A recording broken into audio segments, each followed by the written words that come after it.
Ésaïe au chapitre 51. Écoutez-moi, vous qui poursuivez la justice, qui cherchez l'Éternel.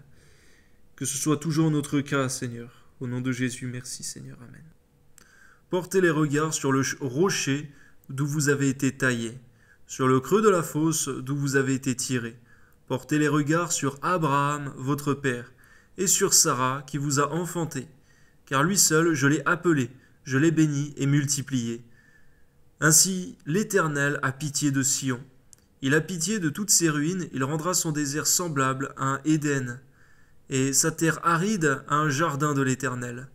La joie et l'allégresse se trouveront au milieu d'elle, les actions de grâce et le chant des cantiques. Mon peuple, sois attentif.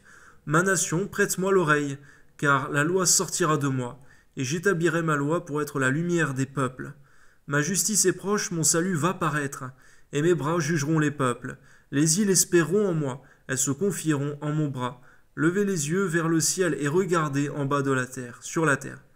Car les cieux s'évanouiront comme une fumée, la terre tombera en lambeaux comme un vêtement, et ses habitants périront comme des mouches. Mais mon salut durera éternellement, et ma justice n'aura point de fin. Combien il nous est précieux, Seigneur, de chercher ton royaume, alors que la terre disparaîtra, Seigneur mon Dieu, du moins tous ceux qui l'habitent, Seigneur, mais que ton royaume subsistera éternellement. À combien il nous faut le chercher, Seigneur, en ces temps difficiles, Seigneur mon Dieu, en ces temps incertains. Amen.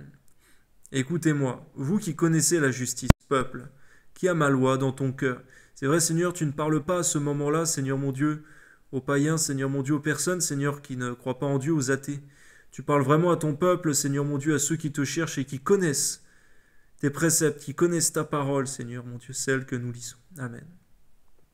Ne craignez pas l'opprobre des hommes et ne tremblez pas devant leurs outrages, car la teigne les dévorera comme un vêtement, et la gerce les rongera comme la laine. Mais ma justice durera éternellement, et mon salut s'étendra d'âge en âge. Combien, Seigneur, nous sommes encouragés à persévérer dans l'alliance. Réveille-toi, réveille-toi, revêt-toi de force, bras de l'Éternel. Réveille-toi comme au jour d'autrefois, dans les anciens âges. N'est-ce pas toi qui as bâti l'Égypte, qui transperça le monstre? N'est-ce pas toi qui as mis à sec la mer, les eaux du grand abîme qui fraya dans les profondeurs de la mer un chemin pour le passage des rachetés? Amen. Ainsi, les rachetés de l'Éternel retourneront. Ils iront à Sion avec chant de triomphe, et une joie éternelle couronnera leur tête. L'allégresse et la joie s'approcheront. La douleur et les gémissements s'enfuiront. Combien tes promesses, Seigneur mon Dieu, sont véritables et sont excellentes. À combien il nous faut, Seigneur, nous y accrocher. Amen. C'est moi qui vous console. Qui es-tu pour avoir peur de l'homme mortel, et du Fils de l'homme pareil à l'herbe? Et tu oublierais l'Éternel qui t'a fait, qui a étendu les cieux et fondé la terre? Et tu tremblerais incessamment tout le jour devant la colère de l'oppresseur, parce qu'il cherche à détruire? Où donc est la colère de l'oppresseur? Bientôt celui qui courbe sous les fers sera délivré, et ne mourra pas de la fosse, et son pain ne lui manquera pas. C'est vrai, Seigneur, on serait tellement tenté chaque jour, Seigneur, d'être impressionné par les hommes, Seigneur, que nous voyons de nos yeux autour de nous, tandis que toi, qui es notre Dieu, Seigneur, mon Dieu, certes, nos yeux ne te voient pas, car tu es esprit, mais un jour nos yeux te verront, et nous nous rendrons compte à combien, Seigneur, mon Dieu, l'homme n'est qu'un souffle comparé à toi. Garde-nous de nous attacher excessivement à tout ce que nous voyons et à tous les brouhahas que nous entendons. Permets-nous de rester accrochés à ta parole, Seigneur. Amen. Je suis l'Éternel, ton Dieu, qui soulève la mer et fait mugir ses flots. L'Éternel des armées est son nom. Je mets mes paroles dans ta bouche, et je te couvre de l'ombre de ma main, pour étendre de nouveaux cieux et fonder une nouvelle terre. Amen.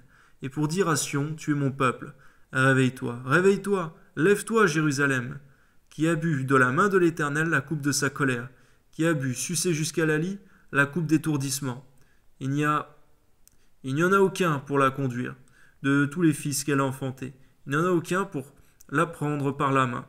De tous les fils qu'elle a élevés, ces deux choses te sont arrivées. Qui te plaindra? Le ravage et la ruine, la famine et l'épée. Qui suis-je pour te consoler? Tes fils en défaillance gisaient à tous les coins de rue, comme le cerf dans un filet, chargé de la colère de l'Éternel. Des menaces de ton Dieu, c'est pourquoi écoute ceci, malheureuse. Ivre, mais non de vin, ainsi parle ton Seigneur l'Éternel, ton Dieu qui défend son peuple. Voici, je prends de ta main la coupe d'étourdissement, la coupe de ma colère, tu ne la boiras plus. Je la mettrai dans la main de tes oppresseurs, qui te disaient courbe-toi et nous passerons. Tu faisais alors de ton dos comme une terre, comme une rue pour les passants.